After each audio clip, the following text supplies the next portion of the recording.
Lánzale un besito.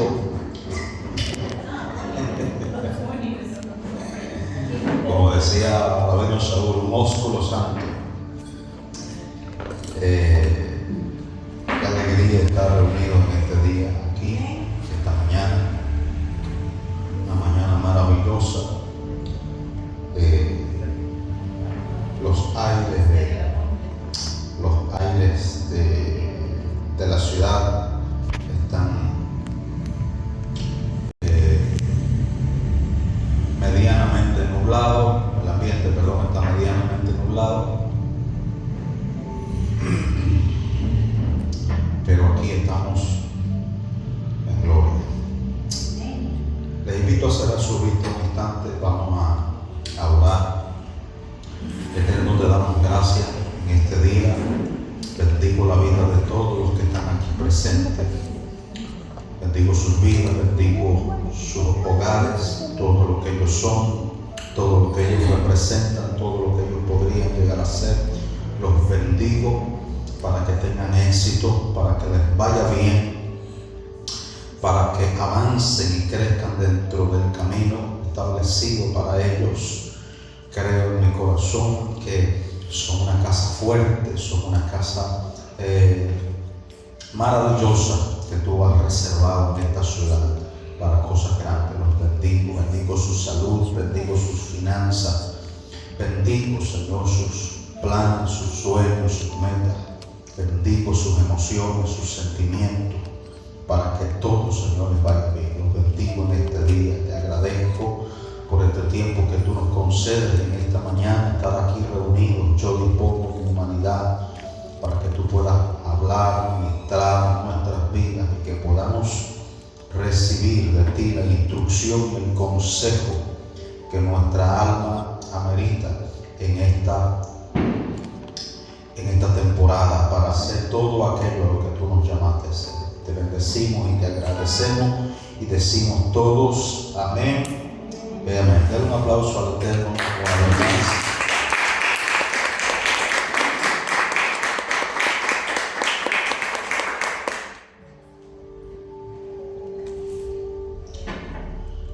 Estuvimos hablando las últimas 2 semanas, para los que han estado tomando nota, para los que han estado de pronto pendientes de la secuencia del mensaje.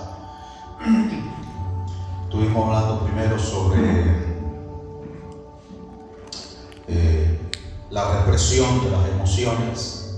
Decíamos que tenemos que hacer las cosas que tenemos que hacer en el momento preciso, en el momento oportuno, ya que si no las hacemos en ese momento, posiblemente a futuro podríamos estar manifestando esas mismas emociones, esas mismas experiencias, esos mismos sentimientos en otras realidades, en otras circunstancias, muchas veces no tan favorable.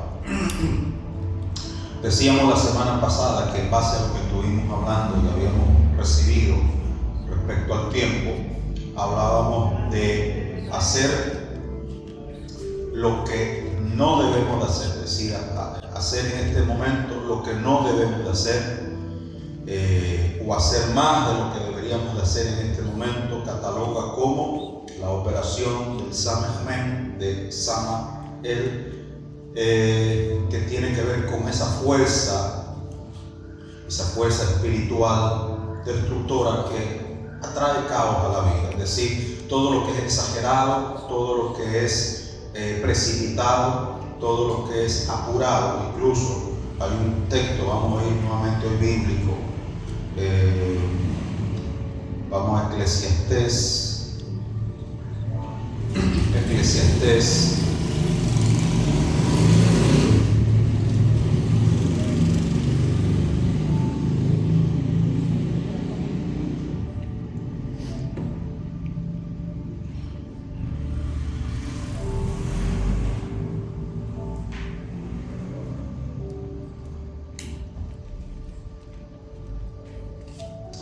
Por ejemplo, Eclesiastés capítulo 5.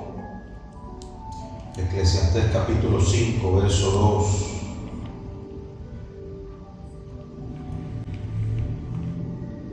2. Al 4 dice: o enseña, advierte que no hay que apresurarse a hablar ni hacer promesas impulsivas ante el Creador. Señala que demasiadas palabras te hacen necio y recomienda cumplir lo que se promete con prontitud. Es decir, el capítulo y estos dos versos en específico habla, dice que cuando tú vayas delante del Eterno y hagas promesa, hagas voto, dice, controla tus palabras, no seas impulsivo con lo que dices. No dejes que esa fuerza, muchas veces egocéntrica, esa fuerza impulsiva, esa fuerza del Samejmen, te lleve a hablar demasiado, a prometer demasiado y luego no cumpla. Porque termina diciendo que si tú hablas demasiado, tú prometes demasiado y no estás en la capacidad de cumplir, un malaj, una entidad espiritual, un ángel, entiéndase, dice, no va a tener de ti compasión. O sea, entendiendo desde un nivel cosmogónico, te están diciendo que cada vez que tú operas en impulsividad, en extremismo, en descontrol, tú estás activando fuerzas contrarias a ti que te pueden destruir, que te pueden hacer frente, que te pueden afectar. ¿Me están siguiendo esta mañana? Luego Eclesiastés capítulo 7 verso 16 aconseja mantener el equilibrio y evitar los extremos. Advierte que no conviene pasarse de listo ni tampoco pasarse de necio. Es decir, evitar los extremos, los excesos. Repito una vez más, como dicen por ahí los médicos, todo en exceso es dañino. Todo exceso, todo lo que es exagerado, porque hay una diferencia entre algo profundo, cuando tú profundizas, por ejemplo, en el estudio, cuando tú profundizas en una emoción, en un sentimiento, cuando tú profundizas en tu búsqueda al Creador, digan conmigo, está bien, pero cuando hay descontrol, cuando lo que te lleva a hacer cosas o a decir cosas o a pensar en cosas está partiendo desde el descontrol, desde la exageración, digan conmigo, yo estoy activando fuerzas contrarias que me pueden afectar. Lo vemos también Eclesiastés capítulo 10, verso 10, ilustra la importancia de la preparación y el buen juicio con ejemplo de un hacha. Afirma que si el hierro se embota y no se afila, hay que añadir más fuerza, pero la sabiduría es provechosa para dirigir. En otras palabras,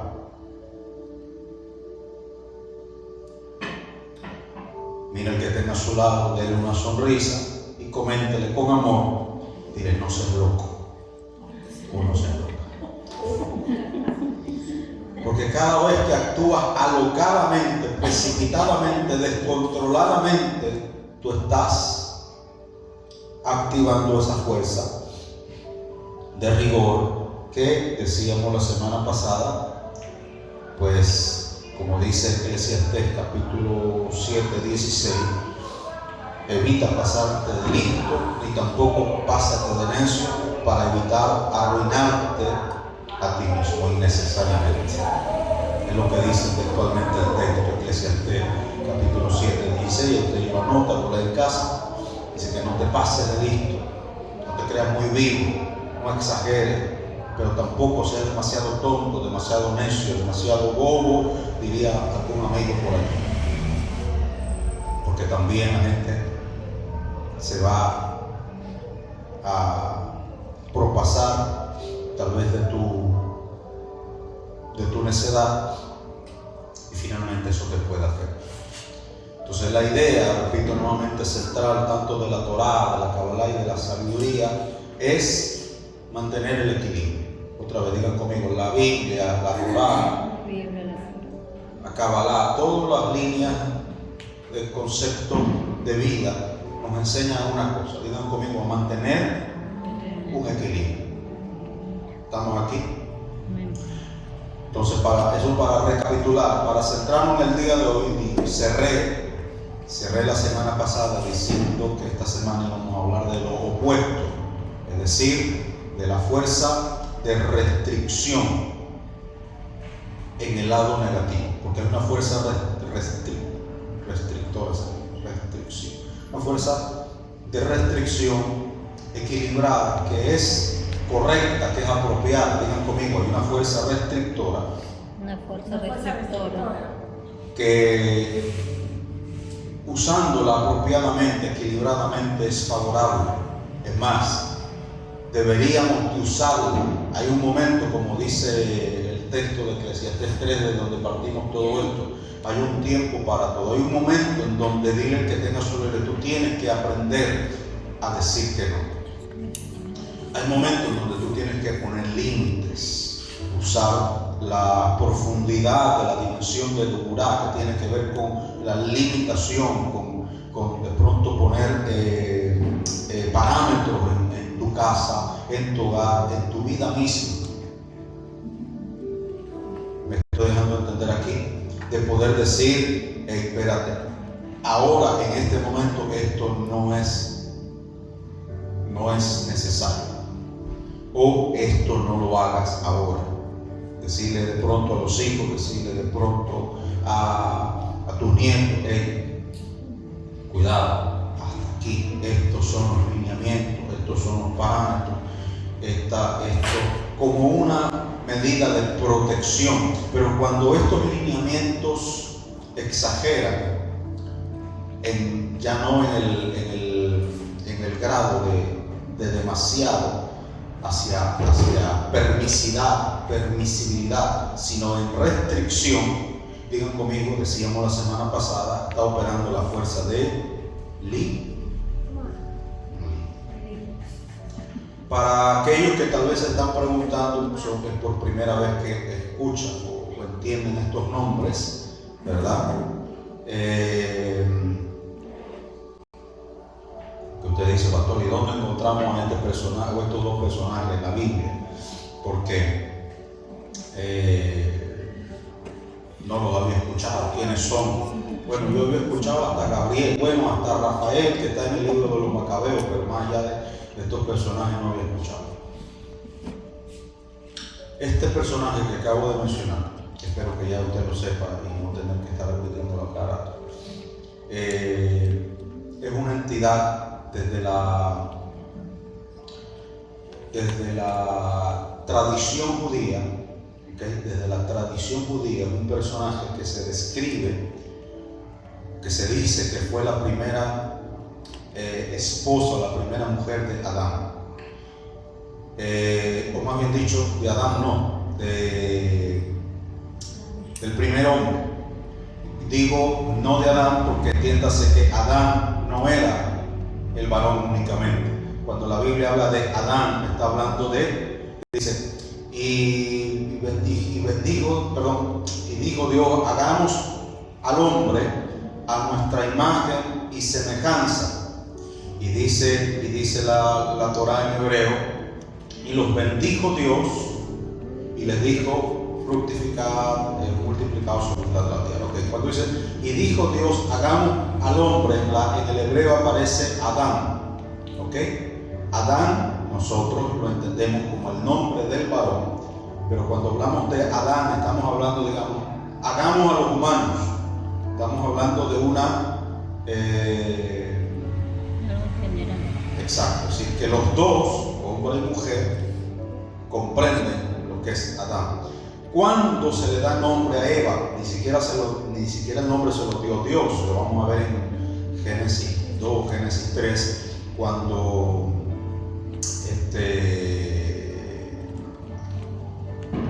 en Génesis 2 hay un asunto que ahorita lo vamos a ligar con la historia de quien ya les he dicho el nombre. Cuando en Génesis 1 se dice que Adán, bueno, el hombre, en hebreo Ish, está acompañado, tiene una pareja en Génesis capítulo 1. En Génesis capítulo 2 pasa algo que de momento el hombre dice está solo, ¿verdad? Dice, y el hombre está solo, y Dios dijo, no es bueno que el hombre esté solo, hagámosle una ayuda idónea.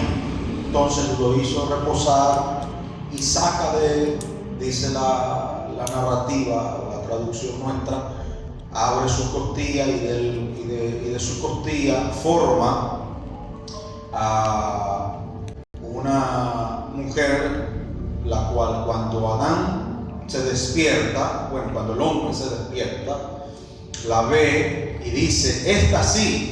La pregunta es, ¿quién no? Porque él dice, esta sí, ¿verdad? Dice, esta sí es carne de mi carne y hueso de mi hueso, y será llamada varona, porque del varón fue tomada. En hebreo, ish, mujer, isha, en hebreo. ¿Me estoy dejando entender aquí? Ok. Y luego, cuando ya ocurre lo de la manzana, lo del fruto,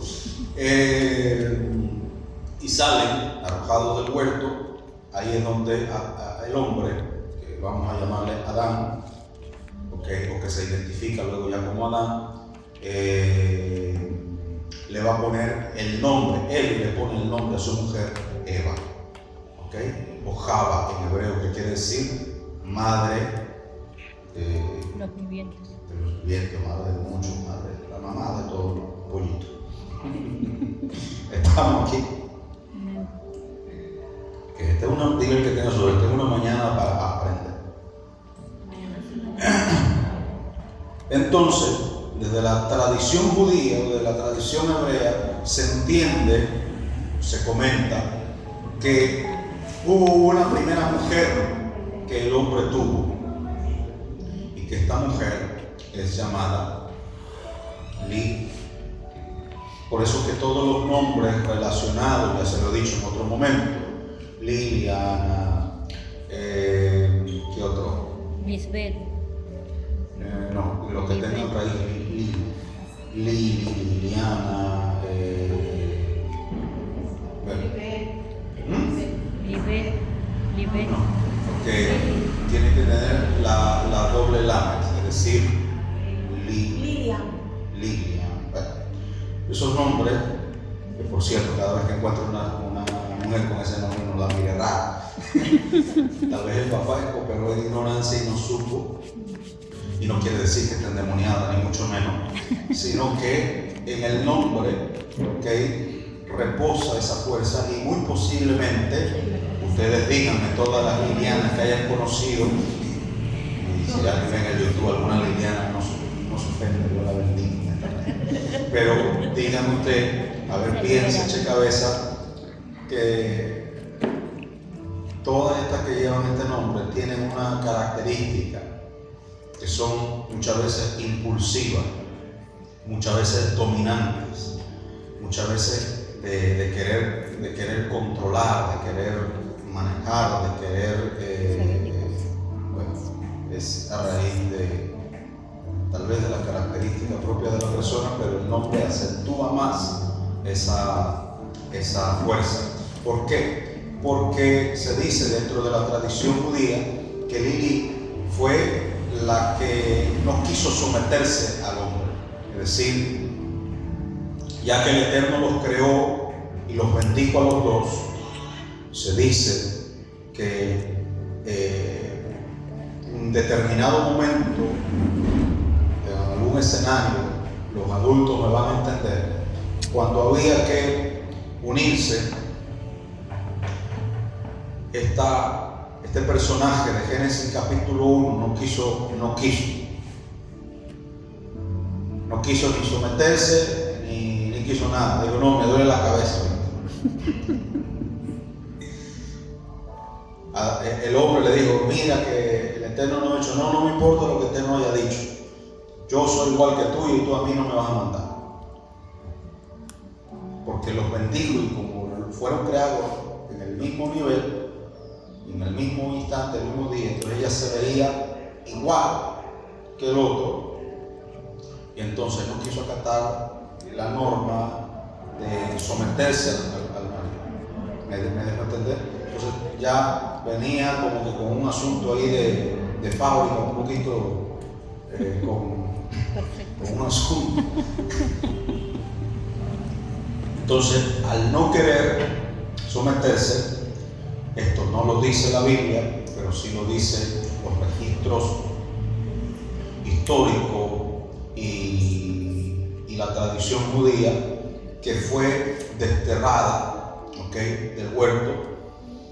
Y el malach que acabo de mencionar hace un momento, según la tradición judía, el Samech-Men, se encontró con ella y hicieron alianza. Y se entiende desde alguna línea de la tradición judía, se entiende que estos dos seres le dieron origen a lo que hoy podemos conocer como Shaitim o como espíritu humano. Es decir, de la tradición judía dice en alguna línea explícitamente que bien podría ser la mamá de los demonios. ¿Por qué? Porque se juntó con Samech-Men y ellos dieron origen a una línea, una raza de seres oscuros que pues nada tiene que ver con la historia de que, bueno, no vamos a profundizar mucho por ahí, si no lo voy a entender. Entonces, lo cierto es que ella fue desterrada. Se dice, otra de las cosas que se dice de esta entidad femenina, es que cuando Caín fue también desterrado de su casa, recuerden que Caín, ¿verdad?, mata a Abel, y como disciplina el Creador le pone una marca y lo destierra, ¿verdad? Le dice, vas a vagar como errante por la tierra y todo lo que usted dice que ahorita no me acuerdo. Lo cierto es que va a un lugar que es la tierra de Not, y dice que allí encontró mujer y tuvo hijos y tuvo hijas. La pregunta que todo el mundo se ha hecho siempre era: si Adán y Eva fueron la primera pareja, y Caín y Abel fueron sus primeros hijos, ¿de dónde rayos Caín fue a sacar mujer y hacer familia? ¿Verdad? Que la Biblia no te lo dice, la Biblia no lo describe. Dentro de la tradición judía se entiende primero que, si bien es cierto, el hombre y la mujer, Adán y Eva, fueron los primeros seres creados dentro de esta realidad. Si bien es cierto que fueron los primeros, miren que tenga a su lado, no fueron los únicos. ¿Ok?